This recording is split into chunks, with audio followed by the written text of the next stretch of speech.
Bien, habiendo escuchado ya con atención los 9 mensajes anteriores respecto de esta importante doctrina que habla acerca del retorno de Cristo y el fin de la historia de la humanidad, vamos a analizar algunos aspectos importantes sobre la vida de Noé.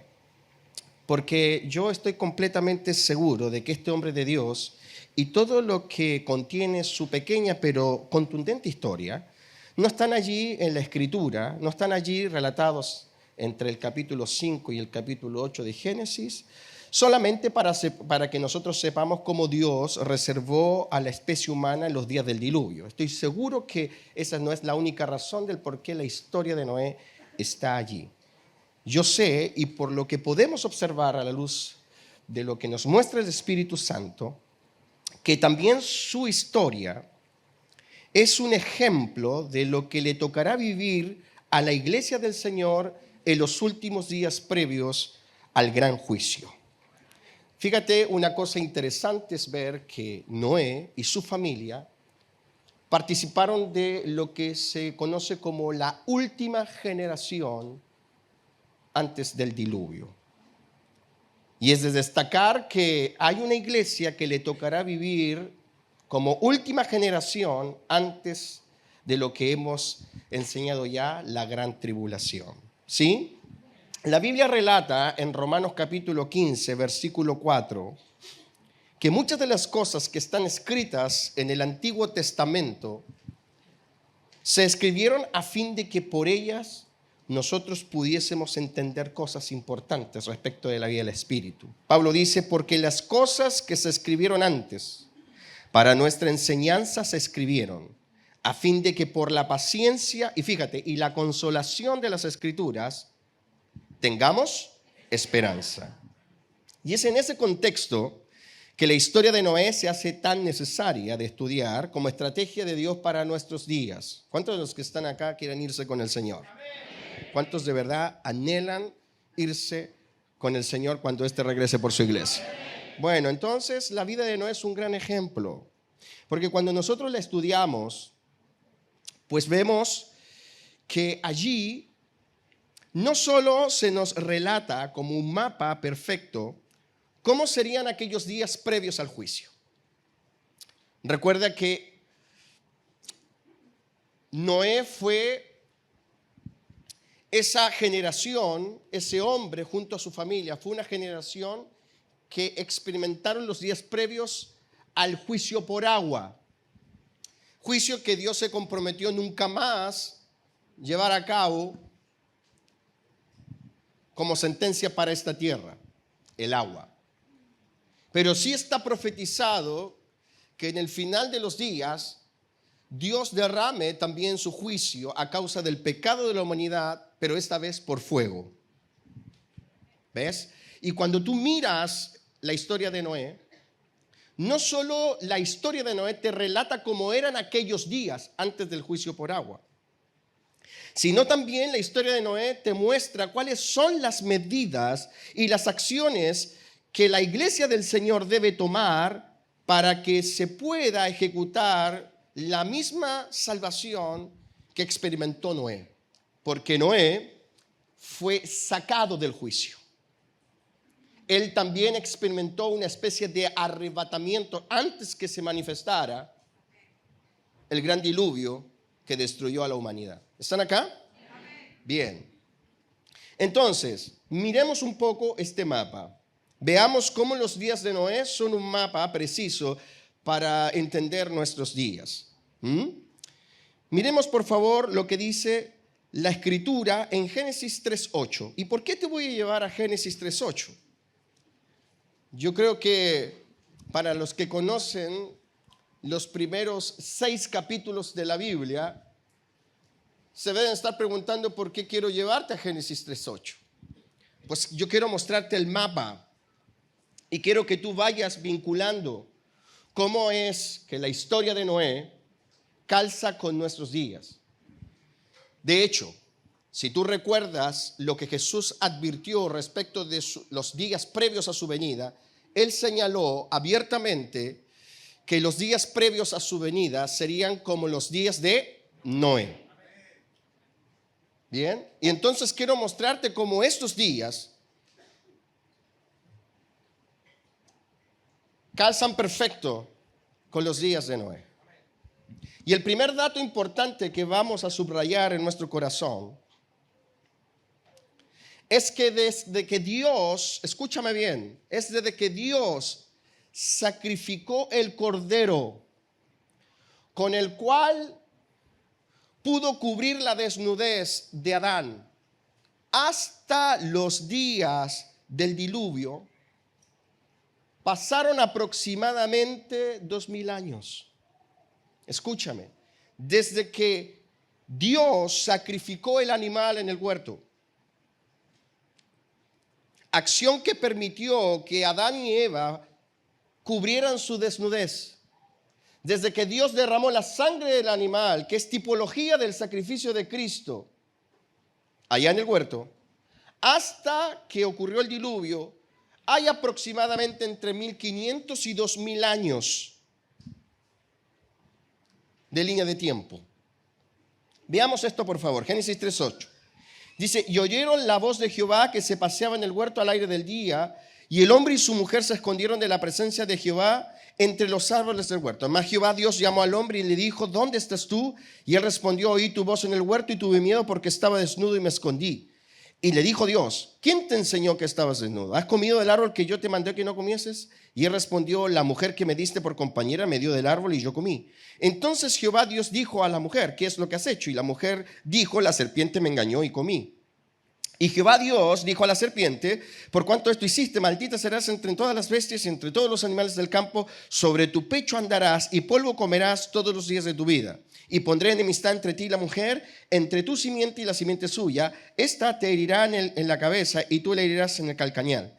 A la mujer dijo, multiplicaré en gran manera los dolores de tus preñeces, con dolor darás a luz los hijos, y tu deseo será para tu marido, y él se enseñoreará de ti. Y al hombre dijo, por cuanto obedeciste a la voz de tu mujer y comiste del árbol que te mandé diciendo, no comerás de él, maldita será la tierra por tu causa, con dolor comerás de ella todos los días de tu vida. Espinos y cardos te producirá y comerás plantas del campo. Con el sudor de tu rostro comerás el pan hasta que vuelvas a la tierra, porque de ella fuiste tomado, porque polvo eres y al polvo volverás. Y presta atención. Y llamó a Adán el nombre de su mujer Eva, por cuanto ella era madre de todos los vivientes. Y Jehová dice, repite conmigo, y Jehová, porque esto es una acción realizada por Dios. Dice, y Jehová Dios hizo al hombre y a su mujer túnicas de pieles y los vistió. En el huerto ocurrió algo que en una simple lectura no parece tan destacable, pero que nos enseña algo que es tremendo. Dios, desde los inicios, desde antes de la fundación del mundo, porque la fundación del mundo ocurre en Génesis capítulo 4. Aquí estamos en el 3. El mundo como sistema que reemplaza a Dios viene posterior a que el hombre es echado del huerto. Amén. Porque si quieres saber qué es lo que es el mundo, qué es en esencia el mundo, es un sistema gobernado por Satanás que tiene la funcionalidad de reemplazar a Dios, aquello que Dios le otorgaba al hombre antes de que éste cayera en pecado. Y antes de la fundación del mundo, Dios hizo un anuncio. Dios hizo algo que marca completamente la historia y que profetiza lo que ha de ocurrir para la salvación de todos nosotros. Dios mató un animal para cubrir la desnudez, que es tipología del pecado de Adán y de Eva. Eso es tipología de Cristo. O sea, el sacrificio de Cristo ya fue realizado en el huerto. Y fue profetizado que los descendientes de Adán serían revestidos con la vida de Jesús. Amén. Desde ese acto ocurrido en el huerto hasta que aparece Noé y viene el diluvio, hay aprox entre 1500 y 2000 años de distancia. ¿Están acá? Ese animal que derramó su sangre en el huerto, ¿es tipología de la cruz del Calvario? Sí, mira lo que dice Pedro en su primera carta, en el capítulo 1, versículo 18, Pedro sabía y entendía que esto era así, y por eso lo relata en esta epístola. Dice: sabiendo que fuisteis rescatados de vuestra vana manera de vivir, la cual recibisteis de vuestros padres, no con cosas corruptibles como oro o plata, sino con la sangre preciosa de Cristo, como de un cordero sin mancha y sin contaminación, como dice el verso 20, ya destinados desde antes de la fundación del mundo, pero manifestado en los postreros tiempos por amor de vosotros, y mediante el cual creéis en Dios, que Él le resucitó de los muertos. Pedro dice ya destinado desde antes de la fundación del mundo, porque en el huerto Dios manifestó lo que Él haría un día con su Hijo Jesucristo para sacrificarlo por amor a todos nosotros. Y en Apocalipsis capítulo 13 verso 8 se dice algo mucho más contundente respecto de lo que ocurrió en el huerto. ¿Qué dice Apocalipsis 13, 8? Y le adoraron todos los moradores de la tierra, cuyos nombres no estaban inscritos en el libro de la vida del Cordero, que fue inmolado desde el principio del mundo. El Cordero que fue inmolado desde. ¿Cómo desde el principio del mundo? Sí, porque el Cordero fue inmolado allá, en el huerto. Entonces, lo que ocurrió en el huerto, sin lugar a dudas, es tipología del sacrificio de Cristo. Y eso marca un precedente, porque nos hace trazar una línea de tiempo entre el sacrificio del Cordero en el huerto y Noé. Y esa línea de tiempo da aproximadamente 2000 años. ¿Cuántos años han pasado de que Cristo, el Cordero de Dios, fue sacrificado? Hace 2000 años atrás. O sea, si trazamos una línea de tiempo entre lo que ocurrió en el Gólgota y hoy, también estamos en la misma cantidad de tiempo. Tremendo, ¿no? Entonces, por eso es que Jesús dice que es importante mirar y observar a Noé. Como en los días de Noé, han pasado exactamente la misma cantidad de años. Estamos en una línea de tiempo exactamente igual entre el sacrificio del Cordero en el huerto y lo que ocurrió con la generación de Noé. Dile que está a tu lado: tú eres la generación de Noé. ¿Están acá? Esto nos muestra lo cíclico de los tiempos, y es por eso que es tan necesario no desechar todo lo que dice el Antiguo Testamento. ¿Vinieron o no? Es importante no caer en las trampas de los predicadores que desechan el Antiguo Testamento, porque mismo Pablo dice: esas cosas se escribieron para nosotros, para entender, para mirar, para observar, con la guía del Espíritu Santo, encontrar la verdad y encontrar la ruta por la cual tenemos que caminar. Si tú crees que todavía queda mucho tiempo para la venida del Señor, déjame decirte, según el relato bíblico, no es cierto. Estamos en la generación de Noé. ¿Están acá? Ahora, ¿cómo sabe usted, pastor, que pasaron entre 1500 y 2000 años desde que el Cordero fue sacrificado hasta lo que ocurrió con el diluvio? Bueno, porque en Génesis capítulo 5, que lo vamos a presentar acá en la pantalla, ¿ya? Pero no lo vamos a leer porque no tengo tiempo para leerlo. En Génesis 5, el capítulo 5 se dedica a contarte cuánto vivieron los hombres, cuánto vivió Adán, cuánto vivieron Set, cuánto vivió Enoc, cuánto se te dedica a, y tú puedes ir sacando cálculos de aproximadamente cuántos años pasaron desde Adán hasta el diluvio. Amén. A veces pensamos que hay textos que están allí solo para rellenar, pero nada en la Biblia está para rellenar. Los textos que parecen a tu vista más insignificantes tienen una tremenda revelación si tú te dejas guiar por el Espíritu Santo. Amén. Golpea al de al lado un poquitito, no deseches nada de la Biblia. Cuando llegues a Levítico y tengas que leer las genealogías, no lo deseches, porque por ahí Dios te puede sorprender. Amén. Solo los ilusos, solo los torpes desechan aquello que fue inspirado por el Espíritu Santo de Dios. Amén. ¿Cuántos reconocen que la Biblia es extraordinaria? ¿Cuántos se han enamorado de este precioso libro? No es un artilugio, es la palabra viva y eficaz. Entonces es un tiempo cíclico. Insisto, por eso que en Mateo capítulo 24, versículo 37, Jesús dijo: más como en los días de Noé. Y si yo saco la cuenta entre el sacrificio del huerto y el diluvio, hay una cierta cantidad de años. Si yo saco la cuenta entre el sacrificio de Cristo en Jerusalén, en el Gólgota y nosotros, hay una cierta cantidad de años. Pero no solo cíclico por eso. Otro dato importante del contexto histórico símil de nuestros días es que en la época de Noé también hubo un incremento importante de la población. Fíjate, Génesis 6, versículo 1. Este es el contexto histórico. ¿Cómo comienza el relato antes de que ocurra el diluvio? Aconteció que cuando comenzaron los hombres a multiplicarse sobre la faz de la tierra.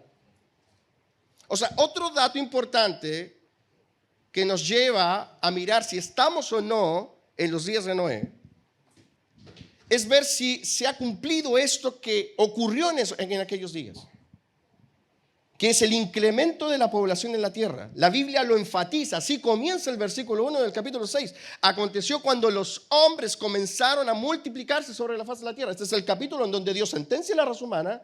Este es el capítulo en donde Dios habla con Noé acerca del diluvio. Y se da este dato que a veces pasa desapercibido. Los hombres comenzaron a multiplicarse sobre la faz de la tierra. ¿Y es esto cíclico? Por supuesto que sí. Fíjate, escucha esto que es importante. Estos no son datos simplemente por darse. Son datos que deben llamar nuestra atención. La población mundial pasó de casi 1.000 millones de personas que había en el año 1800, o sea, hace 2 siglos, a más de 6.000 millones en el 2000. O sea, pasamos de 1.800 a más de 6.000 millones en solo 200 años. En 200 años pasamos de 1.000 a 6.000.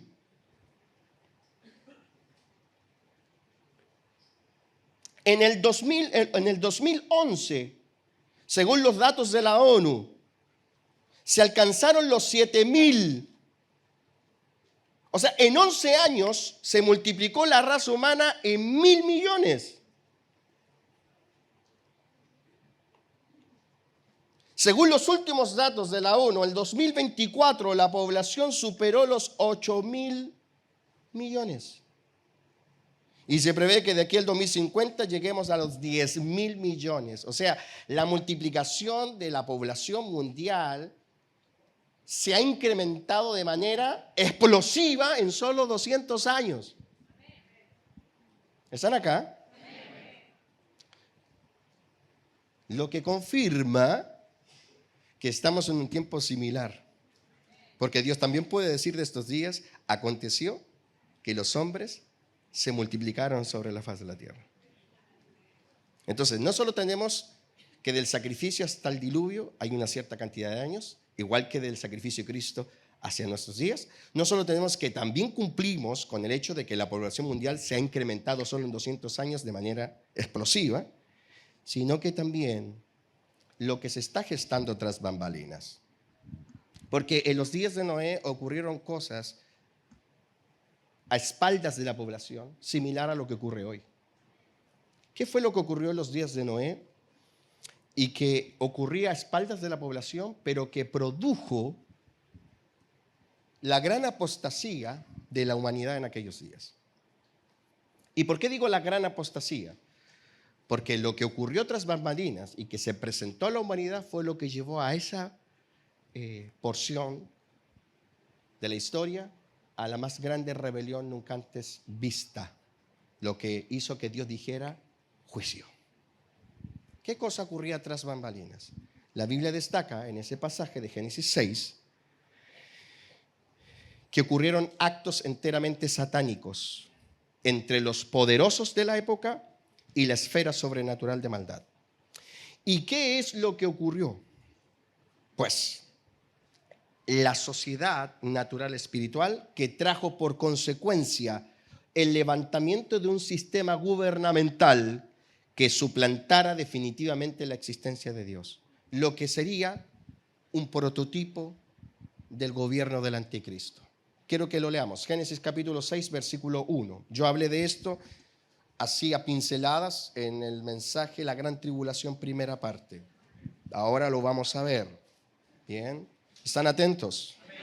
Estas son cosas que la Biblia te relata para que tú sepas lo que está ocurriendo hoy. Porque efectivamente, según como te he ido demostrando, estamos en los días de Noé. Amén. ¿Qué dice? Aconteció que cuando comenzaron los hombres a multiplicarse sobre la faz de la tierra, y les nacieron, ¿qué cosa? Hijas. Que viendo los hijos de Dios que las hijas de los hombres eran hermosas, Tomaron para sí mujeres escogiendo entre todas. Es aquí cuando Dios dice, no contenderá mi espíritu con el hombre para siempre, porque ciertamente él es carne, mas serán sus días 120 años. Verso 4, había gigantes en la tierra en aquellos días, y también desde que se llegaron los hijos de Dios a las hijas de los hombres y les engendraron hijos. Estos gigantes fueron los valientes que desde la antigüedad fueron varones de renombre. Bien, has leído un texto que probablemente solo al leerlo no te haya causado un impacto. Porque, y esto lo voy a decir con todo respeto, lamentablemente las traducciones al español no han sido lo suficientemente precisas para traducir este poderoso párrafo. ¿Qué vemos en este párrafo? ¿Y por qué es tan importante de analizar? Bueno, lo que este párrafo relata y que tú lo lees así y probablemente pasó muchas veces desapercibido si lo leíste. ¿Cuánto ha leído ya Génesis 6 más de una vez? Lo que relata este párrafo es que tras bambalinas, ¿se entiende esa expresión, no? Tras el telón, mientras la sociedad se multiplicaba, estaban ocurriendo cosas muy perversas. Pactos y acuerdos satánicos. ¿Entre quiénes? Según el relato, entre ángeles caídos, los cuales allí en el texto se traduce como hijos de Dios,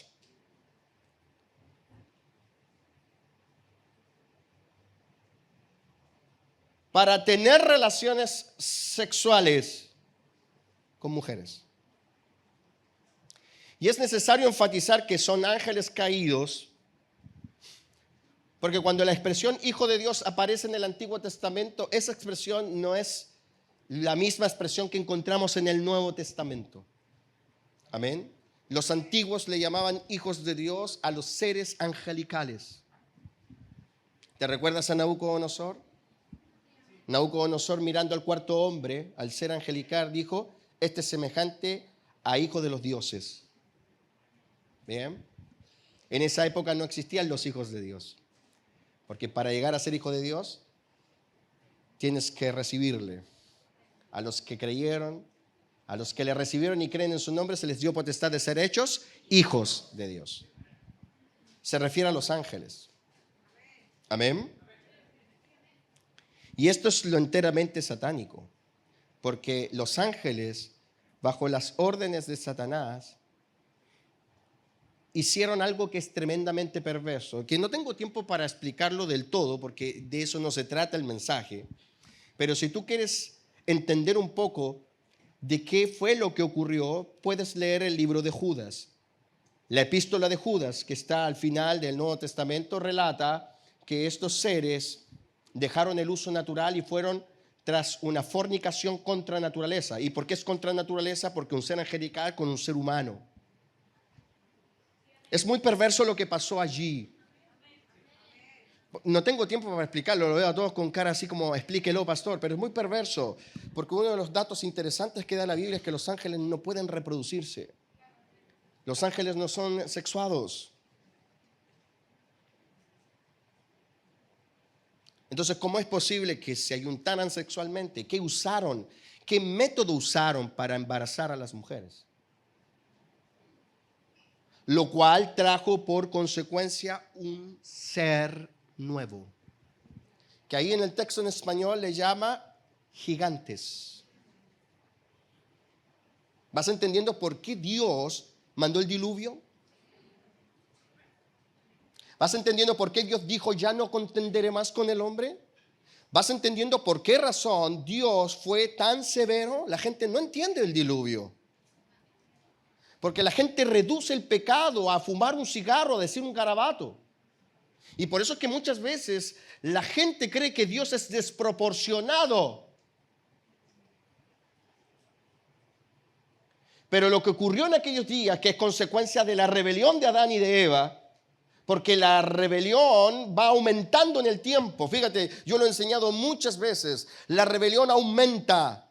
La rebelión va aumentando. El hombre cruza una línea y cruza otra. Y después cruza otra y después cruza otra. Porque hemos llegado a tal degradación. Porque la maldad va aumentando, señores.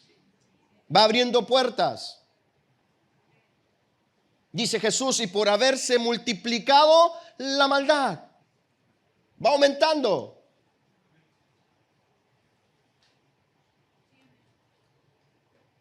El diluvio no fue porque la gente bailaba e iba a fiestas. El diluvio no fue porque por allí en una esquina había alguien que se prostituía solamente. El diluvio fue porque la humanidad fue llevada a una gran apostasía. Y la humanidad se dejó llevar hacia eso. Y por eso es que Génesis te relata esto que ocurrió. Ángeles con mujeres que trajeron a escena un ser, a seres que fueron considerados dioses para la época.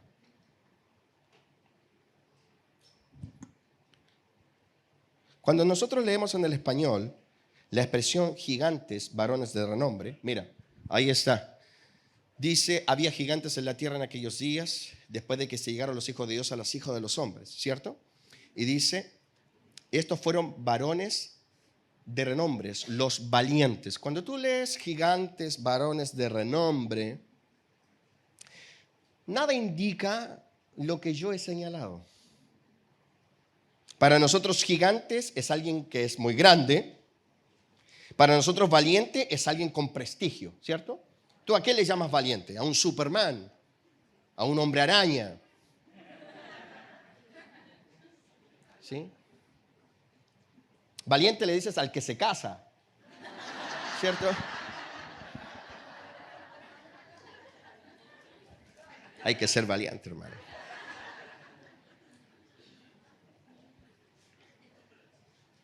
¿Eh? ¿No entiendes?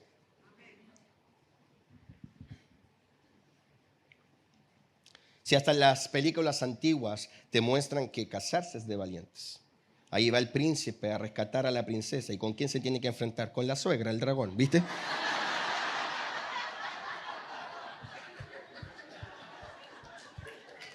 Te quedan 4 o 5 días, hermano. Bueno, pero vuelva a la prédica, ¿ya? A nosotros la palabra gigante no nos suena a algo malo. Gigante es algo grande. Valiente no nos suena a algo malo. Nos suena a alguien que tiene prestigio, ¿cierto? Pero si miramos detalladamente el texto, nos daremos cuenta que nos está refiriendo a lo que nosotros pensamos, porque lamentablemente las traducciones al español no han sido del todo precisas. Y te lo voy a explicar. Las palabras claves para entender la magnitud de lo que ocurrió en aquella época de Noé son la palabra gigante y la palabra valiente. Analicemos la palabra gigante. La palabra que aparece en el texto original, porque la Biblia no fue escrita en español, está traducida en español, pero la Biblia fue escrita en el Antiguo Testamento en hebreo. Y la palabra gigante en el texto original es la palabra hebrea nefil, que significa el que hace caer, el que hace tropezar, el derribador, el patán y gigante. Eso significa nefil. El patán significa gigante, pero dentro de un contexto. El que hace caer, el que hace tropezar. Y la palabra valiente que usa el texto original en hebreo es la palabra gibor, que significa tirano, guerrero, de gran valor y valentía. No está hablando de alguien bueno. No está hablando de un valiente como el príncipe azul. Está hablando de un tirano. Los tiranos también son valientes. Porque se enfrentan. Porque guerrean.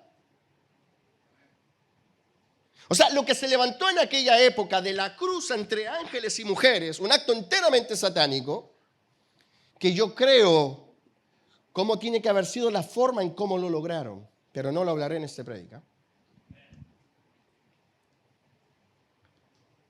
La cruz entre las razas, tras bambalinas, trajo escena a seres que se hicieron pasar por dioses.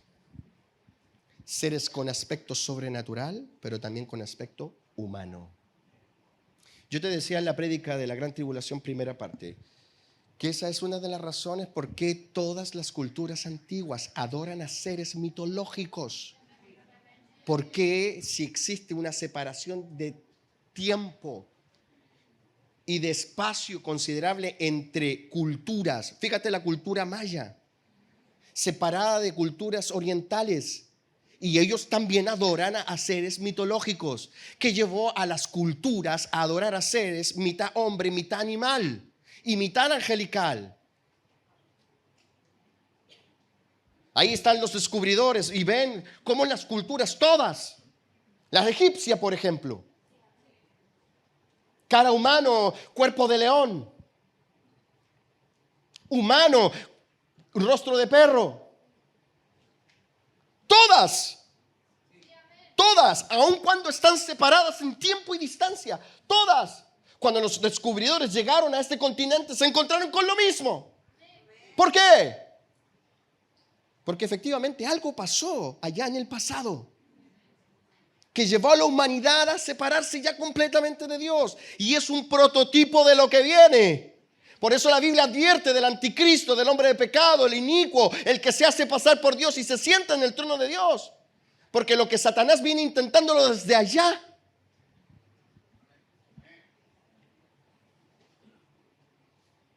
Y eso ocurría en los días de Noé. Lo que trajo por consecuencia algo sobre la sociedad. La maldad desatada. Génesis 6:5, que dice: y Jehová vio que la maldad de los hombres, ¿cómo dice? Era mucha en la tierra. Y que todo designio de los pensamientos del corazón de ellos era de continuo solamente el mal. Y se arrepintió Jehová de haber hecho al hombre en la tierra, y le dolió en su corazón. Y dijo Jehová: raeré sobre faz de la tierra a todos los hombres que he creado, desde la bestia hasta el reptil, aves del cielo, pues me arrepiento de haberlos hecho. Y yo te pregunto, ¿qué culpa tenían los animales? ¿Qué pasó con los animales que también Dios quiso raer? Lo que estaba ocurriendo en los días de Noé es muy parecido a lo que está ocurriendo hoy. Porque hoy nosotros hemos llegado a niveles de degradación tremendas. Hoy día tenemos partidos políticos que promueven la zoofilia. Partidos políticos que promueven la zoofilia. Si no sabes lo que es la zoofilia, investígalo después, porque no quiero decirlo al niño aquí.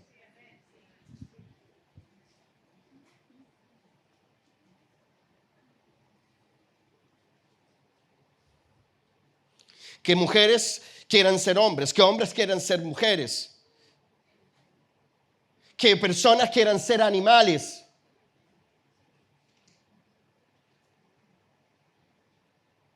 Con una maldad desatada más no poder. Gente que ya no tiene ningún temor de quitarle la vida a alguien simplemente para quitarle un artefacto electrónico. Una maldad desatada, una corrupción a todo dar, incluso en aquellos que no deberían ser promotores de corrupción, sino todo lo contrario. Tú ves cómo está tu país y tú ves cómo está el planeta. La maldad desatada. Dile que está a tu lado: todas las evidencias bíblicas. No.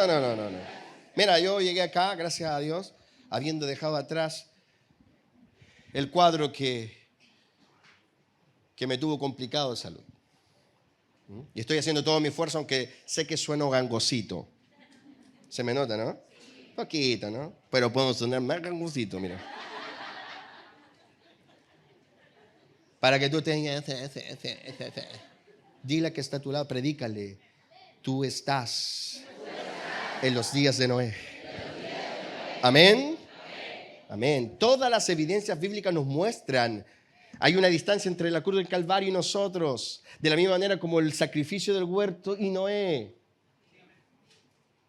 La población mundial ha aumentado de manera explosiva, de la misma manera como en los días de Noé. Están ocurriendo cosas tras bambalinas de la misma manera como en los días de Noé. Y vemos la maldad desatada tal cual como se vio en los días de Noé.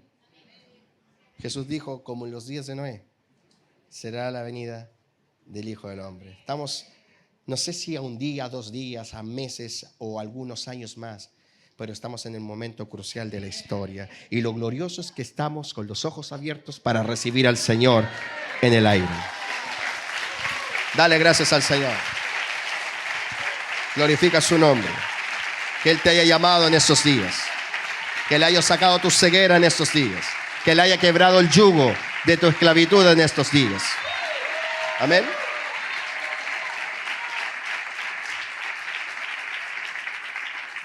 Está por manifestarse el inicuo. Está por manifestarse el plan que Satanás ha trazado y ha tratado de ejecutar por tantos años. Solo que esta vez será quitado el que lo detiene. Esta vez sí que se manifestará para llevar a la humanidad a la más grande de todas las rebeliones. ¿Por qué estoy predicando este mensaje ahora? Porque ya te expliqué la gran tribulación. Si tú no estás entendiendo esto, tienes que escuchar el resto de los mensajes. Bien, entonces, habiendo entendido, ya has entendido, ¿cierto? Me he tomado 30 y tantos minutos para contextualizarte, para dejarte situado en el tiempo en el que estamos. Que no estoy hablando tonteras. Proféticamente estamos allí. No es porque Gonzalo lo dice. No es porque se me ocurre. No es que yo hoy día me levanté en la mañana y dije, estamos en los días de Noé y se lo voy a decir a la iglesia porque a mí se me ocurre. No fue así. Esto es precisión bíblica. Amén. Entonces, ya que hemos visto eso, pues entonces veamos la vida de Noé. Porque ¿cómo se llama el mensaje? ¿Cómo se llama? El ejemplo de Noé. Él no es Noé. Ese soy yo. ¿Ya? O podría serlo también, ¿no? No es Noé.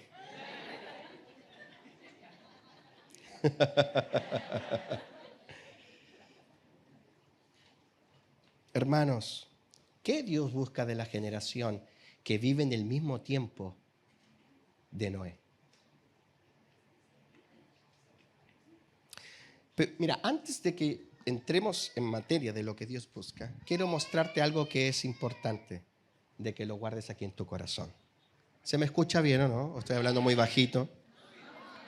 ¿Está bien? Porque yo también puedo gritar como el pastor José Luis. ¡No! ¿Tienes que le grita así? Lo voy a usar porque varios hicieron así, hermano, increíble. Tiene toda la razón el pastor José. ¿Dónde está el pastor José? Funciona. Yo la otra vez le decía, pastor, pero funciona. Me dijo, hijo, ocúpalo.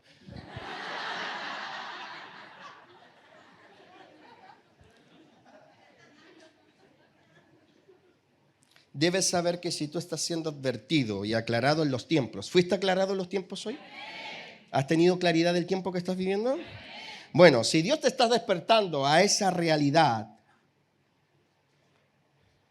es porque hallaste gracia ante los ojos de Dios. Y hallaste gracia precisamente para que sepas qué es lo que Dios espera de ti en estos días finales. ¿Sabes por qué Dios te está abriendo los ojos? ¿Sabes por qué Dios lleva tiempo abriéndote los ojos? Aclarándote misterios, preparándote para aquel día. Porque tú hallaste gracia ante sus ojos. ¿Por qué Noé fue advertido? ¿Por qué Noé recibió estrategias? ¿Por qué Noé fue sacado? Porque halló gracia ante los ojos de Dios. Eso dice el verso 8 de Génesis 6. Pero Noé halló gracia ante los ojos de Jehová. Cuando un hombre y una mujer son despertados en un tiempo tan profético como el de Noé, es porque de verdad existe de parte de Dios misericordia y favor. Porque tú no podrías ver a menos que Dios derramara de su gracia sobre tu generación, sobre ti y tus hijos. Es cierto, estamos en el tiempo oportuno, Es cierto, la maldad está superando todos los niveles. Es cierto, la humanidad se prepara para la apostasía. Pero tu iglesia hallaste gracia ante los ojos de Dios. Si tú le vas a aplaudir, apláudele con todo a Él.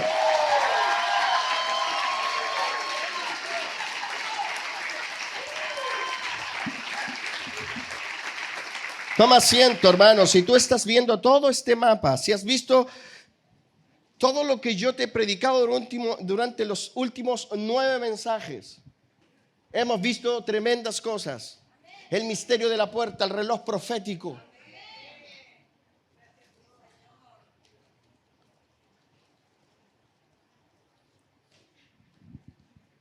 Si llegaste hasta aquí esta mañana, a lo mejor no querías venir, o te trajeron obligado, o incluso hasta te chantajearon.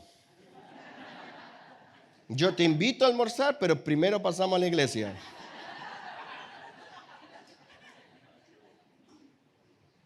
No te quepa duda, es porque has hallado gracia ante los ojos de Dios.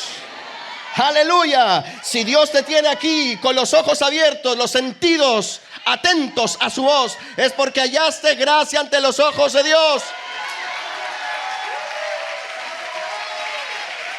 Así es. Si no estás escuchando tonterías, si el sermón no te está poniendo la mira en las cosas de la tierra, si no te está apuntando al cielo, si te está alertando del tiempo en el que vives, es porque Dios se fijó en ti y porque hallaste gracia ante sus ojos. Valóralo, valóralo, valóralo.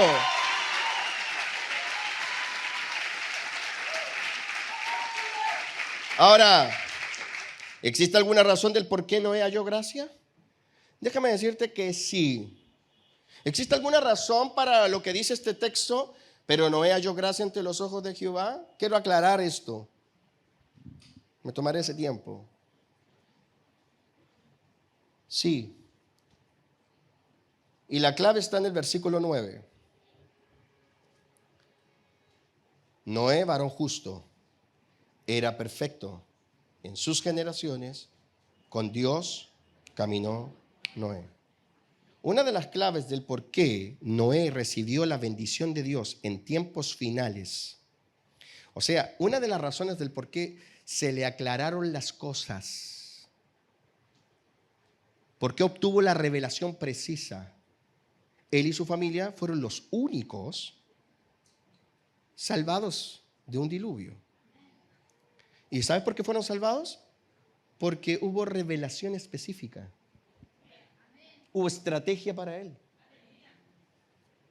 Mira, quiero que si la pantalla me puede poner el texto base de Hebreos capítulo 11. El versículo 7. Comenzamos este sermón con esto. Por la fe Noé, cuando fue advertido. Y mira, acerca de cosas que aún no se veían. Él fue advertido de todo el mapa.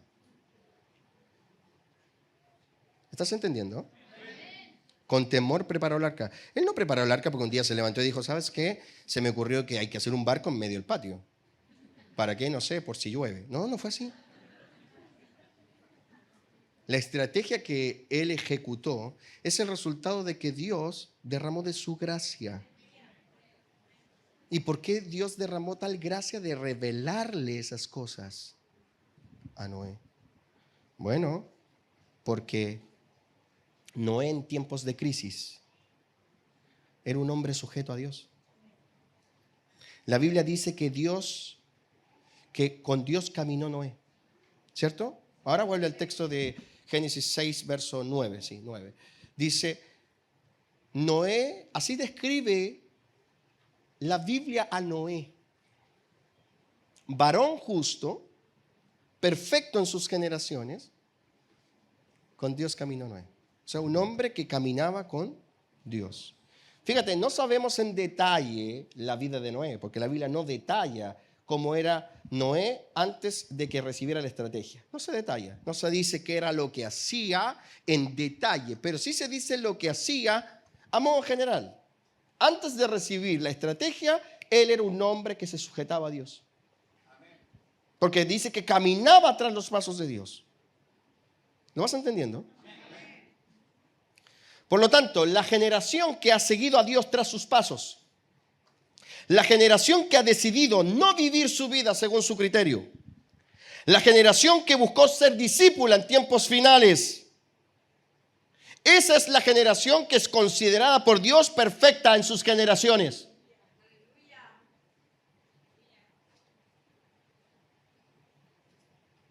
En los días de Noé había muchos,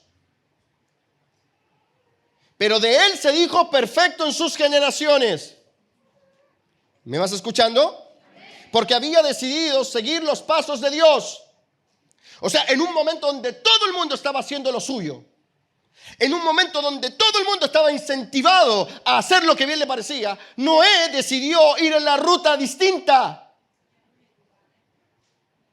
Todos iban en pos de sus deseos, Noé iba en pos de Dios. Todos iban en pos de sus anhelos, Noé iba caminando con Dios. Caminar en el Antiguo Testamento tras alguien es sinónimo de discipulado. Elías caminaba tras Eliseo tras Elías. Y lo mismo pasa con Josué y Moisés. Y lo mismo los discípulos de Jesús con Cristo. Caminar con es ser discípulo, es seguir la ruta de alguien que te traza, no lo que tu corazón dicta.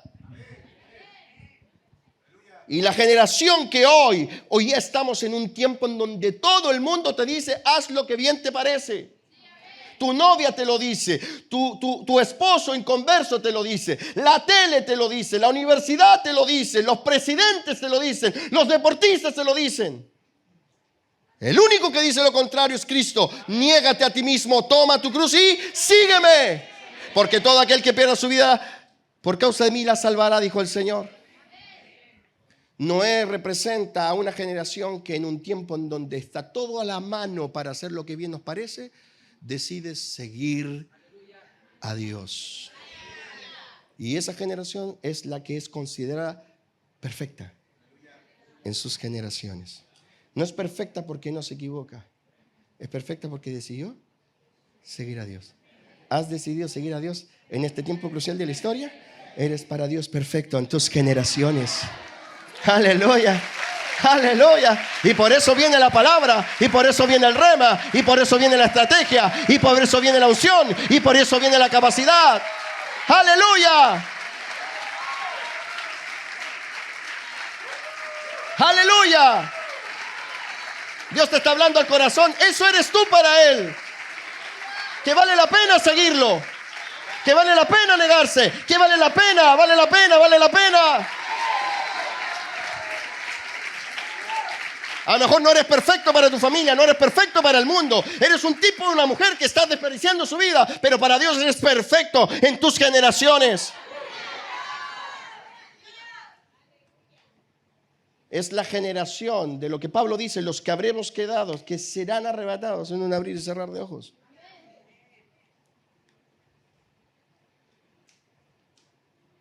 El Señor me dijo que te dijera esto. Por haberme seguido todos estos años, habrá recompensa. Mis ojos están sobre ti, iglesia amada, y te diré lo que debes hacer antes que todo acabe. Dice Dios, la generación que ha hallado gracia delante de mis ojos es la que decidió, a diferencia del resto, caminar tras mis pasos. Sí, dice el Señor, lo que busco es ese tipo de hombres y mujeres que mientras todos van en pos de sus deseos, decidan seguirme. Así que la generación que buscó mis caminos y mis senderos, a pesar de la maldad y la crisis espiritual, hallará gracia sobre gracia.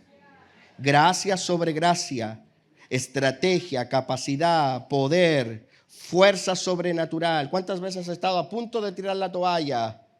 Porque todo el mundo va en otra dirección, incluso personas que se dicen ser tus hermanos en Cristo que van en otra dirección y los ves moverse en pos de sus sueños, sus planes y sus anhelos, y a ti a veces se te acaba la fuerza y de pronto viene algo que inyecta dentro de ti. ¿Qué ha sido? No ha sido tu pastor ni ha sido tu discipulador, es el poder del Espíritu de Dios.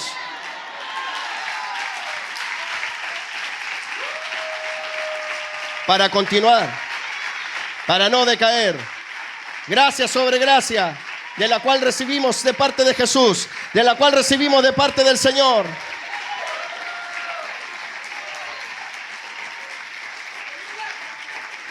Hermanos, caminar con Dios en los días de Noé era de locos. Por eso es que yo quise situarte en el contexto histórico. Porque como la historia de Noé es de hace tantos miles de años, pensamos, ¿cierto?, que estamos tan distantes de eso y tan lejanos.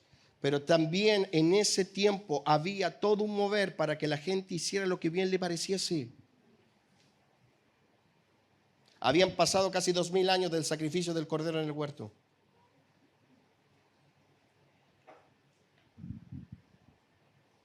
Todo el mundo estaba yendo tras sus pasos. Todo el mundo siguiendo sus caminos. Pero Noé había decidido caminar con Dios. Luis, Karime, Samuel, Fallon, Javier, Francisco, David, Carolina.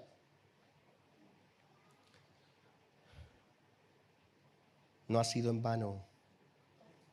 Ruth, no ha sido en vano seguir todos estos años el sendero que Dios trazó.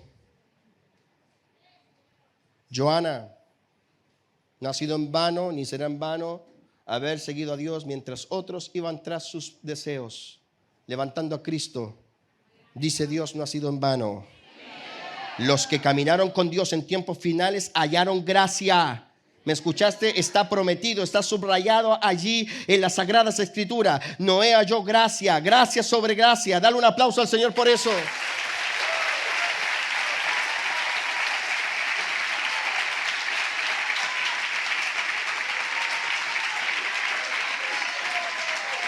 Siéntete seguro. Siéntete seguro. Porque es gracia sobre gracia. Haber decidido por Dios traerá sobre ti la respuesta oportuna en tiempos de crisis. ¿Me escuchaste?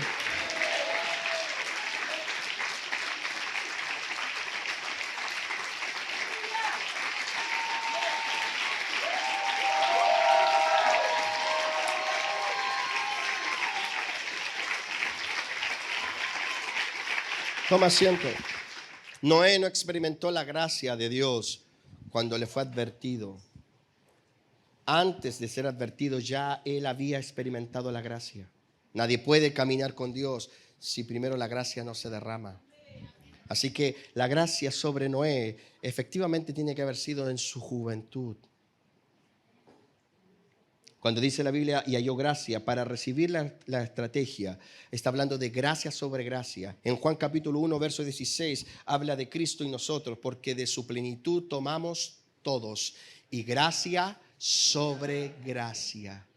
Aleluya. Ya Dios derramó la gracia sobre ti el día en que te encontraste con Él. Tus pecados fueron perdonados y fuiste limpiado por medio de la poderosa sangre de Cristo. Y esa es la gracia primaria, la gracia de entrada. Es en donde Dios no te cuenta tus pecados, en donde se borra todo lo que estaba en el acta de los decretos que te era contraria. Esa es la gracia primaria, el primer escalón de la gracia, que Dios te llama sin ningún tipo de argumento que tú puedas dar, sin ningún tipo de obra que tú puedas manifestar. Esa gracia que se derramó cuando estabas en adulterio, cuando estabas en fornicación, cuando estabas en tus pecados. Eso que Dios te llamó y te abrió los ojos y rompió tus cadenas sin que tú lo merecieras. La primera gracia.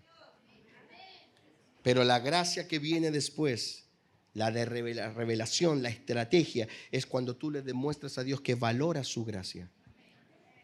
Esa es que te lleva a caminar con Dios. ¿Valoras tú la gracia de Dios? Amén. Camina con Dios. Amén. ¿Valoras que Dios te haya perdonado? Amén. Das gracias a Dios porque Él te haya rescatado, ¿no? Amén. ¿Cuántos de los que están acá? Yo ayer hablaba con mi hijo, íbamos en el auto y le decía, hijo, mira, yo también tuve tu edad. Y acompañaba a mi padre igual que tú. Veníamos saliendo de aquí de la reunión de jóvenes. Él venía con los ojos con lágrimas por lo que Dios había hablado. Y desde ya agradezco a todos los predicadores que se paran acá a hablarle a nuestros hijos. Ellos no dimensionan lo usados que son por Dios. Y nada de lo que ellos hacen es en vano. Todo lo que siembra traerá una cosecha. Y yo le iba diciendo a él, y yo también tuve tu edad, y también tuve todas las crisis existenciales que tiene un chico de 12, 13 años. ¿Tuvieron 12, 13 años? ¿O son tan viejos que ya no se acuerdan?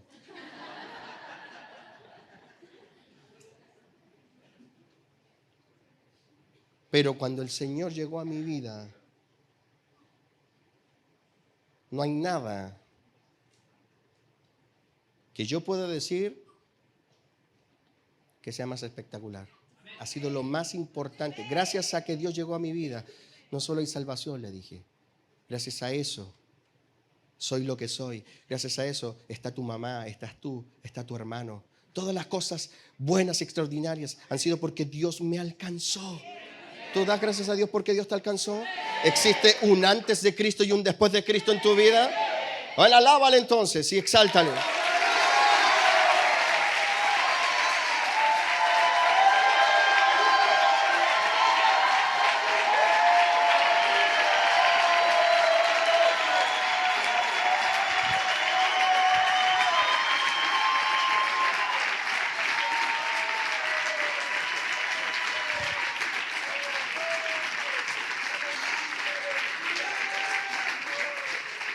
Toma asiento, pero esa gracia derramada sobre ti, tienes que valorarla. Dice el libro de Hebreos que hay gran juicio para los que tienen por inmunda la sangre en la cual fueron rociados. Aquellos que hacen afrenta al Espíritu Santo. Y cuando un hombre y una mujer hacen afrenta al Espíritu Santo y tienen por inmunda la sangre, cuando no valoran su llamado. Porque ¿para qué Dios roció la sangre de Jesús en ti? Para que camines con Él. ¿Para qué Dios te roció? Para que sigas su destino. Tú no puedes seguir el destino eterno si Dios primero no te limpia con la sangre.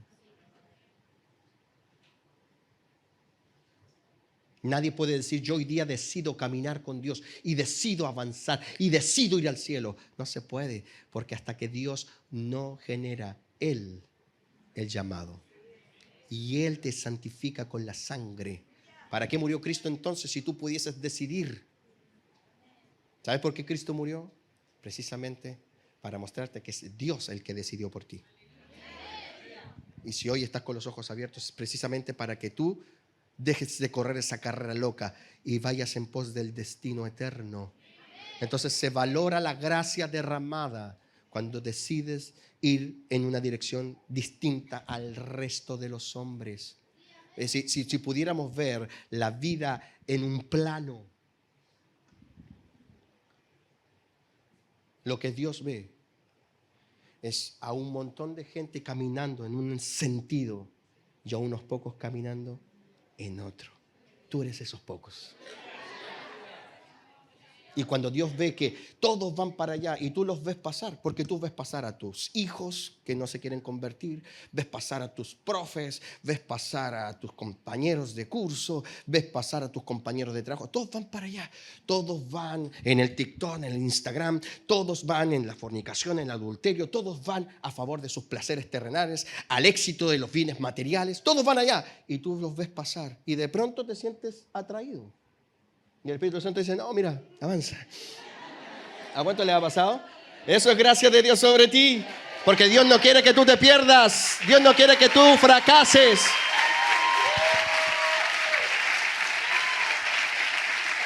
Y hay veces en donde te sientes atraído y eso te saca y comienzas a recorrer la ruta y te empiezas a retroceder. Dice la Biblia, el que retrocediere no agradará a mi alma, y comienza a descarriarse al individuo, pero por alguna razón, no siempre ocurre, Dios sale en rescate de ese y lo trae de vuelta y lo vuelve a poner en el camino y lo ves nuevamente y dices, este no se había descarriado, sí, pero ahora Dios lo carrió de nuevo, lo tiene caminando. Y esa es la gracia de Dios. Amén. Amén. Pero los que han decidido caminar con Dios reciben gracia sobre gracia, que es la segunda manifestación de la gracia. La estrategia, el poder. la capacidad, la instrucción. ¿Vinieron? ¿Y cuál fue la instrucción que recibió Noé? Porque Noé no fue advertido de que venía un juicio solamente, sino que Dios le dijo precisamente cómo debía él zafarse del juicio.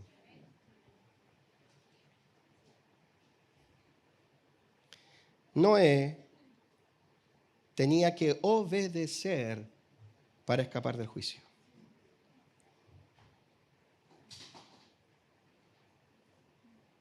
Se cayó alguien ahí. Dije obediencia y...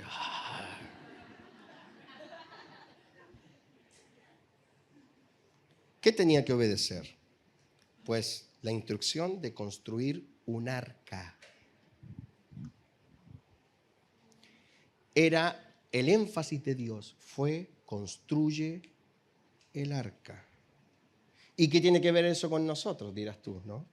¿Será que Dios nos quiere llevar a construir un barco en pleno siglo XXI? ¿Qué está diciendo el pastor? ¿Ahora va a pedir una ofrenda de sacrificio para hacer un arca?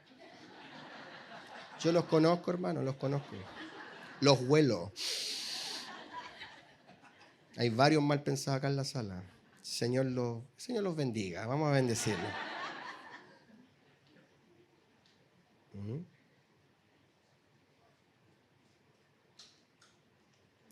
No, hermanos. El arca tiene un trasfondo espiritual.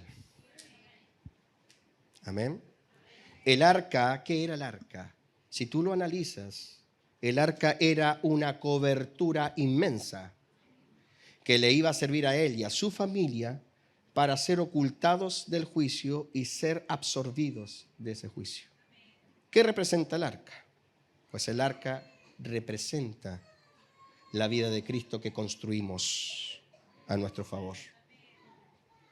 Porque es la vida de Cristo la que te absorbe, la que te oculta, la que te hace distinta al resto de los hombres. ¿Vinieron? Mira, Colosenses 3:1 lo dice. Si pues habéis resucitado con Cristo, buscad las cosas de arriba, donde está Cristo sentado a la diestra de Dios. Poned la mira en las cosas de arriba, no en las de la tierra, porque habéis muerto y vuestra vida está escondida con Cristo en Dios. Pero para que eso ocurra, tienes que poner la vista en las cosas de arriba. La última generación, que somos nosotros, tiene que darle una importancia tremenda a la construcción de la vida de Cristo en sí. ¿Tú eres la última generación? Pues tú te tienes que enfocar, es de extrema urgencia, construir la vida de Cristo en ti. Solo los que construyan la vida de Cristo al pie de la letra y paguen el precio de ello en estos días serán sacados de aquí cuando Cristo venga. Ahora veamos las características del arca para que entendamos cómo se construye esa vida. Génesis 6, verso 13. Rápido. Génesis 6, verso 13. ¿Qué dice? Dijo pues Dios a Noé: he decidido el fin de todo ser, porque la tierra está llena de violencia a causa de ellos. Y aquí yo los destruiré con la tierra. Verso 14, ¿lo estás leyendo? Haz un arca de madera de gofer, harás aposentos en el arca y la calafatearás con brea por dentro y por fuera. Y de esta manera la harás. Levanta tu mano. Hay una sola manera. ¿Te fijas? Y de esta manera la harás. De 300 codos la longitud, de 50 codos su anchura, de 30 codos su altura.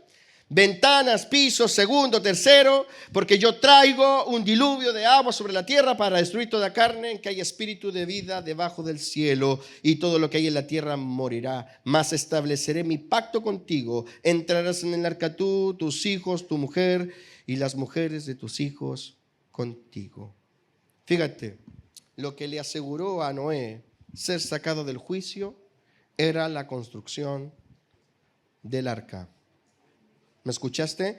Por lo tanto, el arca que representa la vida de Cristo es prioridad en tu vida. ¿Me escuchaste? La vida de Cristo, ahora escúchame, solo se puede construir de la misma manera que el arca. ¿Y cómo se construye? Con la revelación de cómo hacerlo y los materiales a tu disposición. ¿Qué le dijo Dios a Noé? ¿Estás atento? Dios no le dijo a Noé, hazte un arca a tu manera. Ni le dijo, hazte un arca como tú creas. Escúchame tú que vienes aquí al culto. Escucha si te vas. Nada de eso sirve. Si no te dispones a caminar con Dios y hacerlo a la manera de Dios, porque es el arca a la manera de Dios, no a tu manera. Porque a tu manera no pagarás el precio completo de cómo es en verdad. Dios le dice en el texto, y si tú lo miraste, de 300 codos la longitud del arca. Esto es muy similar a lo que Dios le dijo a Moisés cuando le ordenó hacer el tabernáculo. Porque la vida en Dios no se construye a nuestra manera. Se paga el precio de todo. No son 100 codos, son 300. No son 100, son 300. ¿Me escuchaste? Eso tiene que ver con pagar el precio total de lo que Dios establece para que tú hagas de Cristo una realidad. Cristo no se ve en ti solo porque lo confiesas. Eso es a tu manera. Es como no eres santo solo porque lo dices. ¿Están acá? ¿Qué fue lo que le dijo Dios? Hazte un arca. Y con 3 características importantes. De madera de gofer, con dimensiones específicas y calafateado con brea. ¿Cómo era? De madera de gofer, con medidas específicas y calafateada con brea. La madera de gofer. ¿Quieres saber cómo se construye la vida de Cristo? Madera de gofer. Dile al que está a tu lado, madera de gofer. La madera de gofer está relacionada con el fundamento, la estructura del arca.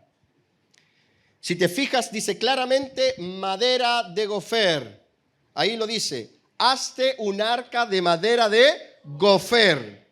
Y quiero ser muy enfático en eso.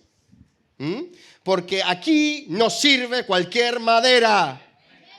No es hazte un arca de madera, sino hazte un arca de madera de gofer. Entonces cuidado, porque no es cualquier madera. El error de muchos durante estos días será pensar que no importa tanto la madera. Porque estamos en una época donde la gente le da lo mismo que madera. Muchos te dirán cualquier madera sirve, pero no es cierto. Puede que la madera sea parecida, puede que se vea buena en apariencia, pero si no es madera de gofer no sirve. ¿Entiendes? Entonces, ¿qué representa, pastor, la madera de gofer? Porque eso es lo que tú tienes que entender. Yo sé que estas son las partes más difíciles del mensaje porque tengo que ser específico. ¿Por qué Dios dice madera de gofer y no le dice madera? En aquellos días había mucha madera de distinta índole. Dios podría haberle dicho, hazte un arca de madera. Escoge cualquiera. Pero Dios es específico. Madera de gofer. ¿Qué representa la madera de gofer en el ámbito espiritual? El fundamento específico. La santa y pura doctrina. ¿Me escuchaste? ¿Y por qué representa la madera de gofer la pura y santa doctrina? Porque mira lo que dicen los expertos respecto de la madera de gofer. No se sabe de cuál era su procedencia. Se cree que provenía de Grofar. De acuerdo a teólogos y científicos, esta madera podría representar una variedad de ciprés. Suele asociarse con pino y cedro, pero de acuerdo a las características, se puede decir que esta madera poseía un color marrón intenso, el cual se encontraba acompañado por una increíble resistencia a los diferentes cambios climáticos atmosféricos. También se dice que es de contextura ligera, porque permitía mantener a flote al arca por 40 días, de acuerdo a los escritos bíblicos. Entonces, es resistente, pero ligera. La madera de Gofer tenía eso, súper resistente, pero ligera. ¿Y qué es súper resistente y ligero? Los mandamientos de Dios. Juan capítulo 5, verso 3. Primera de Juan capítulo 5, verso 3. Este es el amor de Dios, que guardemos sus mandamientos, y sus mandamientos no son gravosos. Y la palabra gravoso significa que no son pesados, sino ligeros. El mandamiento de Dios es resistente, pero también es ligero. Porque mi yugo es fácil y ligera es mi carga.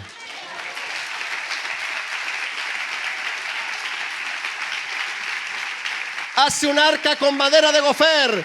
Haz de la vida de Cristo la doctrina de Él, porque la doctrina de Él, la pura y santa, es la que construye el arca. La vida de Cristo en ti. Amén.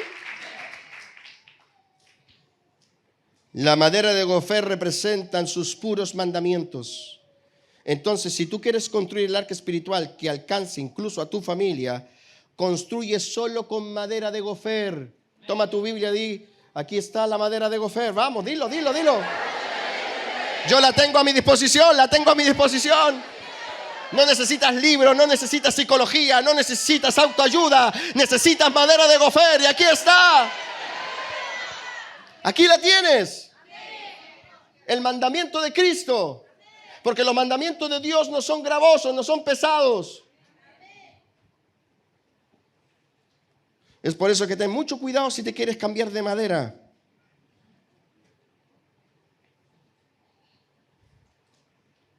¿Sabes? Hoy día la iglesia ha cambiado la madera de gofer por otras maderas. Han cambiado los mandamientos y la doctrina por psicología, autoayuda,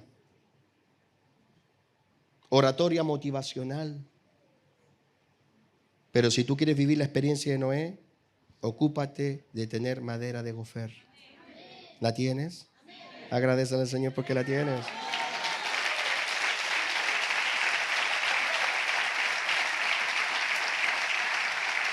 Lo otro importante, tienes que dedicarte a construir. Noé sabía que tenía un tiempo límite. O construyes el arca tal como Dios te mandó, o te dedicas a hacer lo tuyo dejando la construcción de lado. Aquí no solo basta con tener la materia prima, doctrina tienes, sino aquí es necesario usarla. El arca no se construye sola. Noé tenía la madera de gofer, pero Noé no se paró y miró cómo los árboles se desraizaban de la tierra y solo se cortaban y solo y se armaba solo, mientras Noé se tomaba un jugo de piña y decía, interesante. No. Tú tomas la materia prima y tú pones tu dedicación a que se haga una realidad. ¿Estás aquí? ¿Y sabes por qué te digo esto? Porque el secreto del éxito de Noé no estaba en acumular madera de gofer.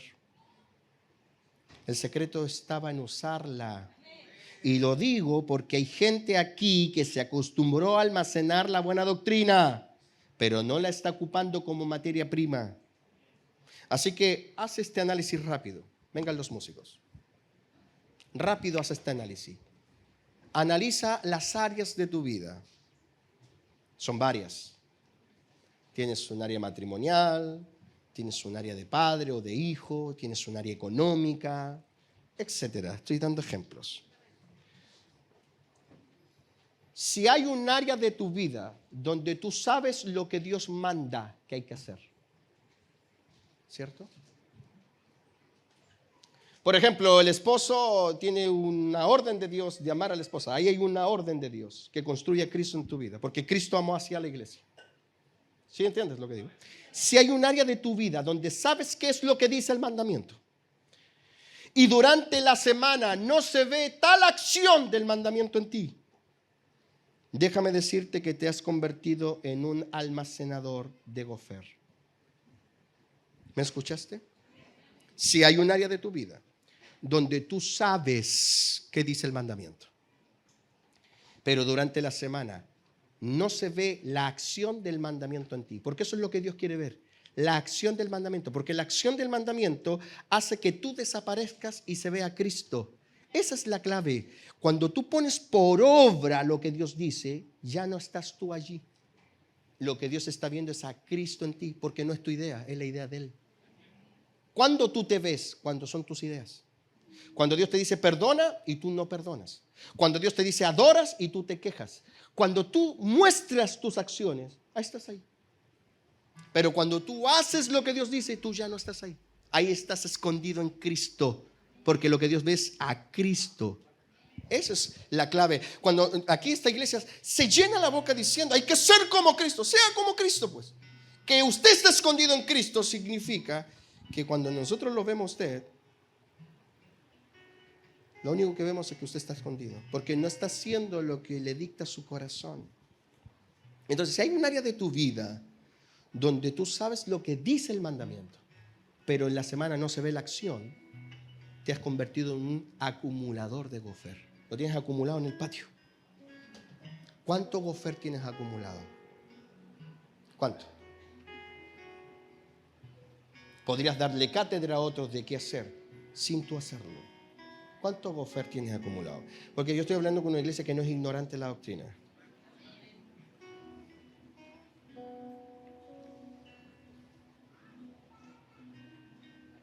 El secreto de Noé, el éxito de Noé, no es que acumuló, sino que usó gofer. Y todo esto siguiendo el manual. Eran 300 codos para allá, 50 para allá, tal cual como Dios lo dice. Por ejemplo, te voy a dar un ejemplo así simple. Pedro le dijo a Jesús, ¿cuántas veces he de perdonar a mi hermano? 7. Jesús le dijo, 70 veces. O sea, perdonarlo las veces que sea necesario. Eso es construir a Cristo a la medida de Cristo. No, yo a este hermano no lo perdono más. Ya no estás perdonando a la medida de Cristo. Te estoy dando solo un ejemplo de que la vida de Cristo tiene una medida, la medida del varón perfecto, la estatura de la plenitud. Hasta ahí tienes que llegar.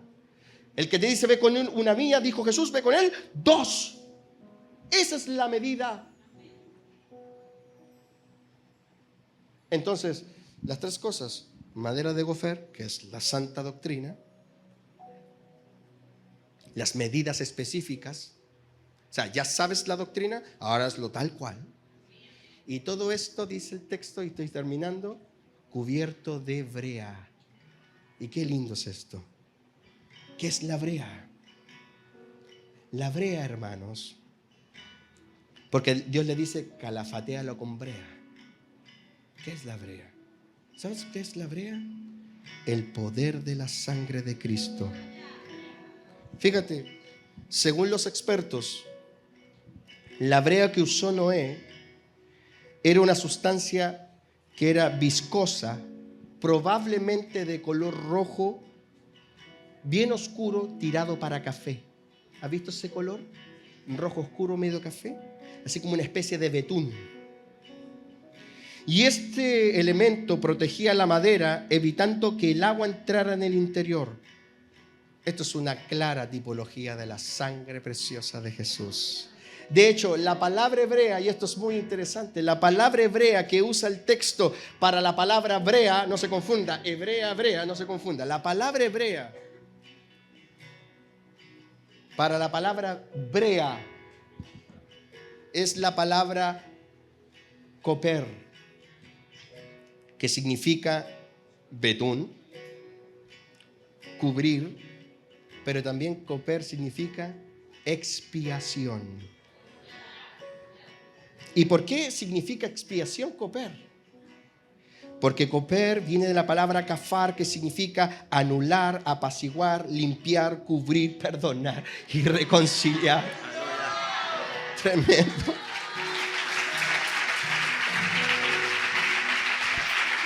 Y esto nos enseña algo tremendo. Ninguna obra de obediencia a Dios, ninguna obra de obediencia a Dios debe carecer de nuestra confianza y fe en la sangre de Jesús, porque es la sangre la que justifica al hombre caído y al hombre pecador. Hoy confiamos en tu sangre poderosa, oh Jesús, oh Jesús, oh Jesús. Oh Jesús, oh Jesús. Anótalo en tu espíritu. Ninguna obra de obediencia a Dios debe carecer de confianza y fe en la sangre.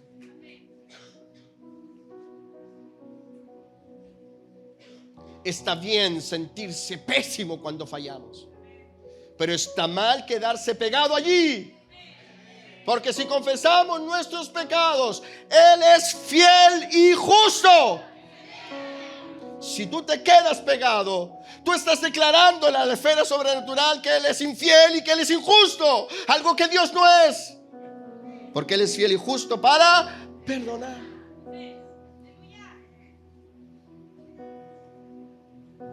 Romanos 3:21 lo dice. Pero ahora, aparte de la ley, se ha manifestado la justicia de Dios, testificada por la ley y por los profetas. La justicia de Dios por medio de la fe en Jesucristo para todos los que creen en Él, porque no hay diferencia. Por cuanto todos pecaron, están destituidos de la gloria de Dios, siendo justificados gratuitamente por su gracia, mediante la redención que es en Cristo Jesús, a quien Dios puso como propiciación por medio de la fe en su sangre, para manifestar su justicia a causa de haber pasado por alto en su paciencia los pecados pasados, con la mira de manifestar en este tiempo su justicia, a fin de que Él sea justo y el que justifica al que es de la fe en Jesús. ¿Dónde está pues la jactancia? Queda excluida. ¿Por cuál ley? ¿Por la de las obras? No, sino por la ley de la fe.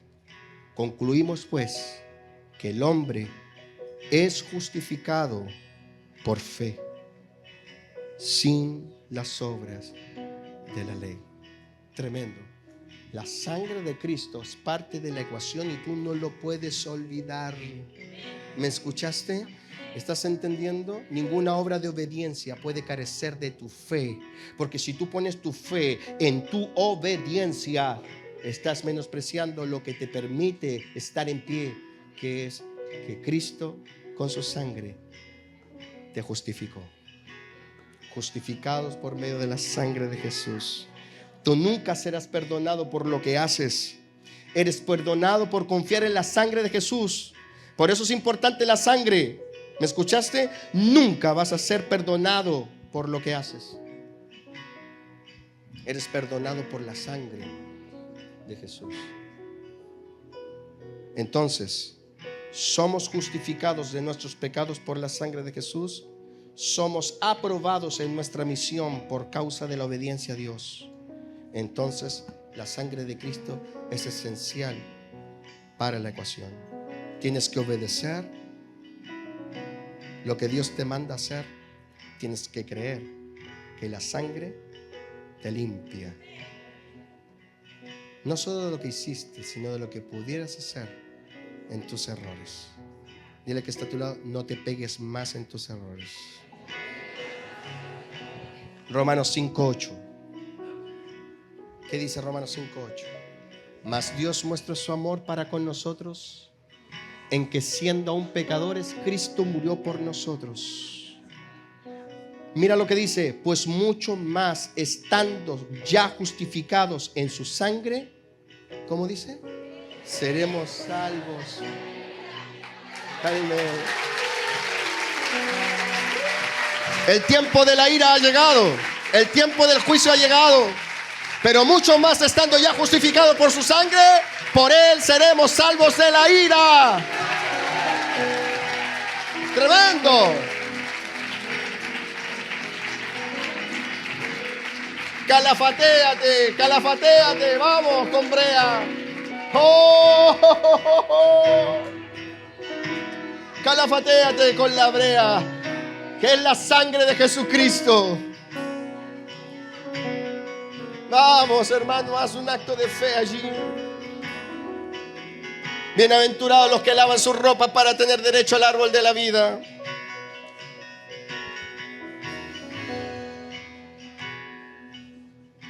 Tienes que tener una tremenda confianza en la sangre, así como los judíos tuvieron confianza en el cordero y la sangre en los dinteles. Ellos sacrificaron el cordero, obedecieron a Dios, pero también tienen que confiar.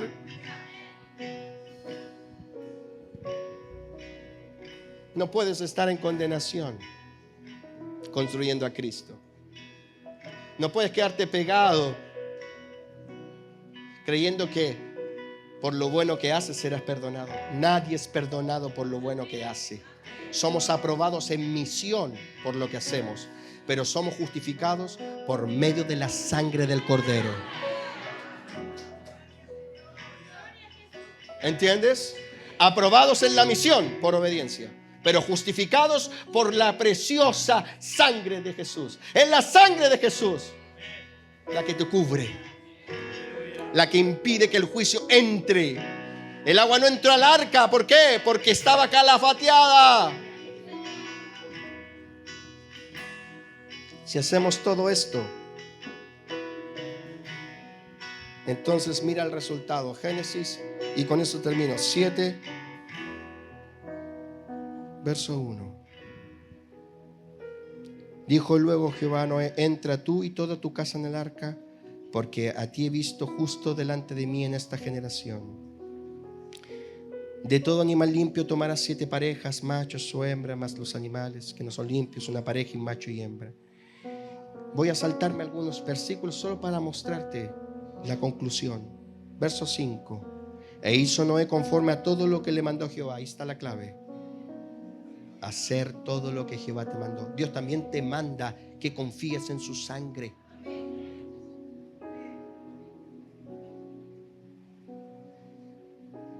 Es que, pastor, usted no entiende. Dios se equivocó conmigo.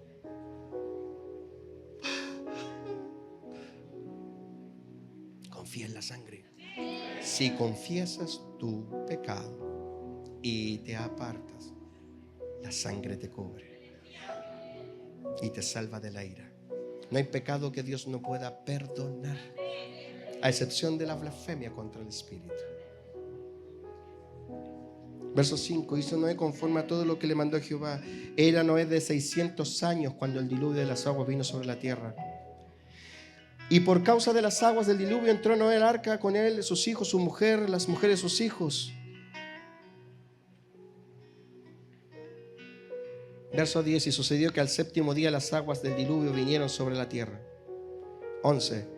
El año 600 de la vida de Noé, en el mes segundo, a los 17 días del mes, aquel día fueron rotas todas las fuentes del gran abismo, y las cataratas de los cielos fueron abiertas.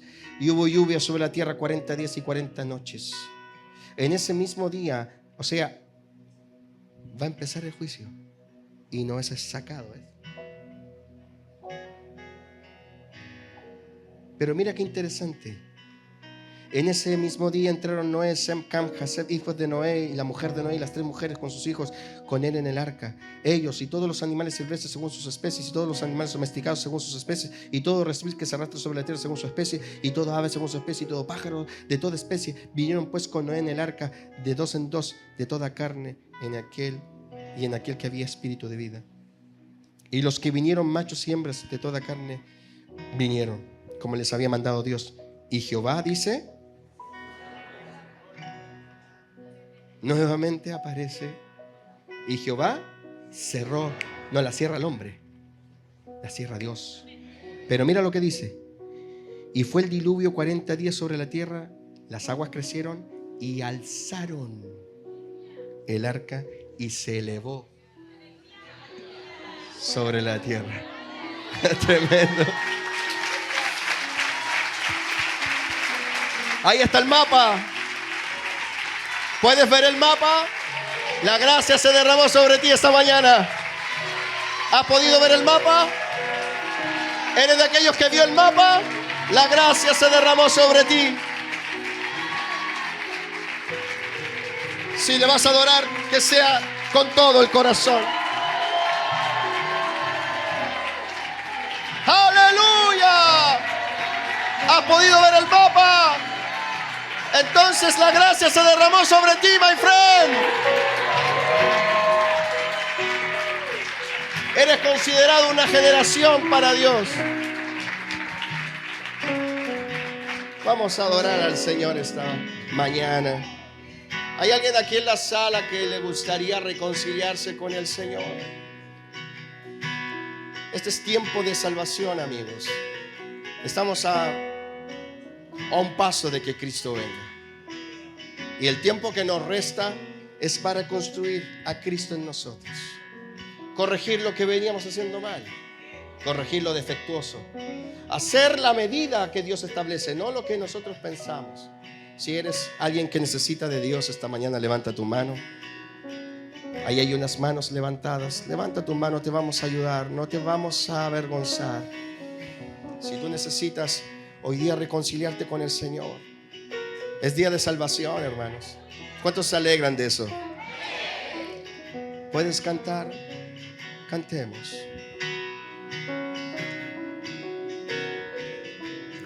Gime mi corazón junto con la tierra. Yo quiero verte cantar esta hermosa alabanza. En espera de aquel que trae libertad. Mi espíritu clama con sed en este desierto. Cántalo. Y en medio de mi recorrer me alienta el saber que volverá. Dígalo fuerte. Y entre las nubes me levantarás. Oh, sí. Despertaré al día de tu